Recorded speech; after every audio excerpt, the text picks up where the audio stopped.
Thursday vlog. அன்றைக்கி எனக்கு செஞ்சேரிமலையில் பேங்க்கில் கொஞ்சம் வேலை இருந்தது. அதுக்காக 2 பேரும் கிளம்பிட்டோம்.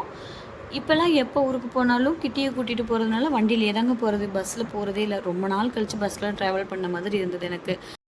அக்கா பொண்ணுமே வந்து செஞ்சேரிமலை பேங்க்குக்கு வந்திருந்தா. அவளோட சேர்ந்து நாங்களும் ஊருக்கு போயிட்டோம்.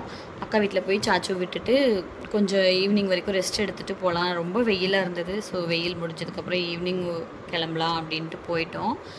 ஈவினிங் 5:00 வரைக்கும் வீட்டில் இருந்துட்டு அதுக்கப்புறமா கிளம்பி பஸ் ஏறுறதுக்கு தான் போனோம். இங்கே பஸ் ஸ்டாண்ட் பக்கத்துலேயே தான் அக்கா கடை, சில்லி கடை போட்டிருக்காங்க. அங்கே போயிட்டு அக்காவையும் பார்த்துட்டு சில்லியெல்லாம் சாப்பிட்டுட்டு ஒரு 7:00 போல் தான் நான் பஸ் ஏறினேன் பொள்ளாச்சி போகிறதுக்கு. உடுமலை வழியாக தான் வரணும் எங்கள் ஊருக்கு பொள்ளாச்சி வர்றதுக்கு. உடுமலையில் வந்து மாரியம்மன் கோயில் விசேஷம். அதனால பஸ் ஸ்டாண்டெல்லாம் கூட்டமாக இருந்தது. பஸ்ஸுமே ரூட் மாறி தான் வந்தது. அதனால நான் பொள்ளாச்சி வந்து சேர்றதுக்கு ஒரு 9:30க்கு மேலே ஆயிடுச்சு.